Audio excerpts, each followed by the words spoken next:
আসসালামু আলাইকুম সবাইকে। সো আজকের ভিডিওতে আমরা আলোচনা করব জাভা এনক্যাপসুলেশন। সো এনক্যাপসুলেশন জিনিসটা কি? সো এনক্যাপসুলেশন হচ্ছে যখন একটা ক্লাসের যে আম অ্যাট্রিবিউটস গুলা ডিরেক্টলি অ্যাক্সেস না করে কোনো মেথডের মাধ্যমে অ্যাক্সেস করাটাকে বলা হচ্ছে এনক্যাপসুলেশন। সো আমরা একটু যদি দেখি এখানে car.java নামে একটা ক্লাস আছে যেখানে আমরা কিছু অ্যাট্রিবিউটস আছে এখানে। সো এতদিন আমরা নরমালি এভাবে just data type and variable name এভাবে জাস্ট ডিক্লেয়ার করছি। অ্যান্ড এই কার ক্লাসের অবজেক্ট আমরা এখান থেকে ক্রিয়েট করে এই অবজেক্ট নামটা ইউজ করে আমরা ডিরেক্টলি কিন্তু এখানে ওয়েটটা সেট করতেছি এবং ডিসপ্লে করার সময় আবার কার ডট ওয়েট ডিসপ্লে করলে জাস্ট ভ্যালুটা ডিসপ্লে করতেছে। এটা কিন্তু গুড প্র্যাকটিস না, আমরা জাস্ট বোঝার জন্য এটা আহ, এভাবে দেখানো বা এভাবেও করা যায়, বাট এটা গুড প্র্যাকটিস না। সো আমরা এখন থেকে এনক্যাপসুলেশনের মাধ্যমে আমাদের যে এই কার অবজেক্টের যে অ্যাট্রিবিউটসগুলো আছে সেগুলো আমরা অ্যাক্সেস করব। সো এবং দরকার হলে সেট করব। সো এখন যে মেথডের মাধ্যমে আহ, যে আমরা একটু আগে বলতেছিলাম যে অ্যাক্সেস করব বা ভ্যালু সেট করব, সেটা কিভাবে সম্ভব সেটা আমরা কোড না লেখো জাস্ট এখানে যদি আমরা রাইট বাটন যদি ক্লিক করি তাহলে কিন্তু সোর্স নামে একটা অপশন আছে। সোর্স থেকে আমরা জেনারেট গেটার্স অ্যান্ড সেটার্স এটাতে ক্লিক করব। ক্লিক করার পর এখানে সিলেক্ট অল দিব, তাহলে সবগুলা অ্যাট্রিবিউটসের জন্য গেটার মেথড এবং সেটার মেথড ক্রিয়েট করবে। তো আমরা যদি কোনো পার্টিকুলার মেথড কোনো পার্টিকুলার অ্যাট্রিবিউটসের জন্য চাই সেক্ষেত্রে আমরা এখানে চেক আনচেক করে আমাদের দরকার মতো আমরা করতে পারি। সো আমি জাস্ট জেনারেট ক্লিক করলাম। সো গেট মেথড এবং সেট মেথড কিন্তু এখানে অলরেডি জেনারেট হয়ে গেছে অটোমেটিক্যালি। সো আমরা যদি একটু দেখি এই গেট মেথডটা কি করতেছে, আমাদেরকে রিটার্ন করতেছে যে ওয়েট। সো আমাদেরকে ইন্ট ওয়েটটা রিটার্ন করতেছে। অ্যান্ড সেট ওয়েট কি করতেছে, আমাদের এই যে এটার যে ভ্যালুটা সেটা সেট করতেছে। এবং এটা আমরা এই মেথডগুলো কল করব আমরা হচ্ছে এই মেইন মেথড থেকে। তো এই মেথডগুলো কল করার জন্য আমাদেরকে কিন্তু অবজেক্ট ক্রিয়েট করতে হবে। অবজেক্ট ক্রিয়েট করা ছাড়া মেথডগুলো কল করা যাবে না। সো আমরা অলরেডি এখানে অবজেক্ট ক্রিয়েট করা আছে।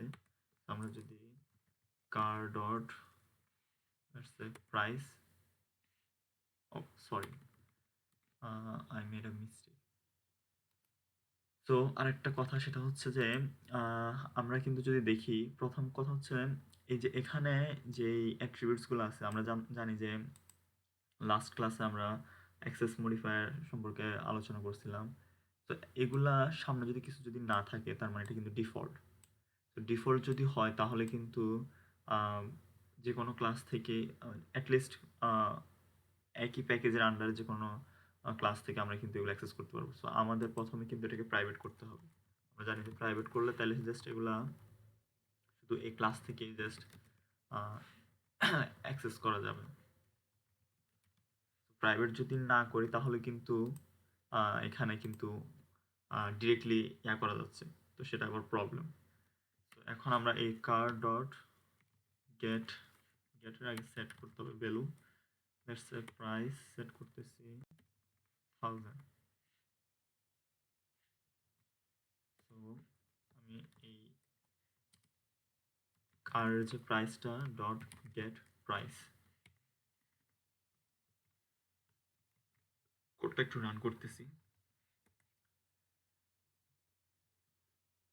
সো আমরা যদি দেখি এখানে 1000 ডিসপ্লে করতেছে কনসোলে।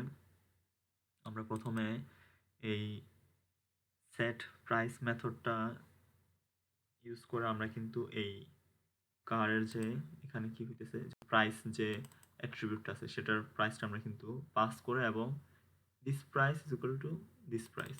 সো দিস প্রাইস হচ্ছে এখানে যে প্রাইসটা, সো এটার প্রাইসটা আমরা কিন্তু সেট করতেছি এই সেট প্রাইস মেথড দিয়ে। আর সেট করার পরে আমরা এই কার ডট গেট প্রাইস, এই গেট প্রাইস আমাদেরকে রিটার্ন করবে হচ্ছে এই প্রাইসটা। এই প্রাইসটা হচ্ছে এই যে এটা আমরা একটু আগে যেটা সেট করছিলাম 1000, এবং সেটাই আমাদেরকে রিটার্ন করতেছে এবং সেটা এখানে ডিসপ্লে হচ্ছে। তো এটাই হচ্ছে ইনক্যাপসুলেশন। আমরা মেথড ইউজ করে আমরা আমাদের প্রপার্টিগুলা প্রপার্টি বা অ্যাট্রিবিউটসগুলো আমরা কিন্তু অ্যাক্সেস করতে পারতেছি বা সেট করতে পারতেছি। আমরা সে ডাটাগুলো আমরা গেট করতে পারতেছি।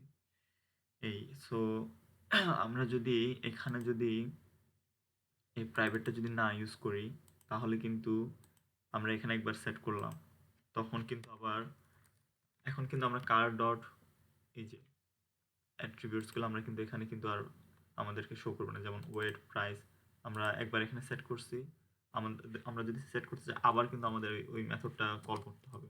আদারওয়াইজ কিন্তু সম্ভব নয়। ডিরেক্টলি কিন্তু এখন প্রাইস কিন্তু আমরা করতে পারবো না, সেট করতে পারবো না। সো এখানে কিন্তু এরর দিবে। কিন্তু আমি যখনই এই পাবলিক প্রাইভেটটা ইউজ করবো না, তখন কিন্তু আবার এখানে করতে পারবো। সো যেটা কিন্তু ঠিক না কিন্তু। তো আমি একবার ডিরেক্টলি আমরা ভ্যালু সেট করবো না, আমরা মেথড ইউজ করে আমরা অ্যাট্রিবিউটসের যে ভ্যালু আমরা সেট করব। তো আশা করি বুঝতে পারছেন। আমরা এখন থেকে যদি যে ক্লাসের যে ভেরিয়েবল সেগুলো আমরা সবসময় প্রাইভেট অ্যাক্সেস মডিফায়ার ইউজ করব সেগুলোতে। আর আমরা এগুলা মেইনলি এই যে এনক্যাপসুলেশন বা গেটার মেথড অথবা সেটার মেথড দিয়ে আমরা অ্যাক্সেস করব। তো এতটুকুই। আর এখানে তো কিছু বলা হয়নি মনে হয়। Why encapsulation?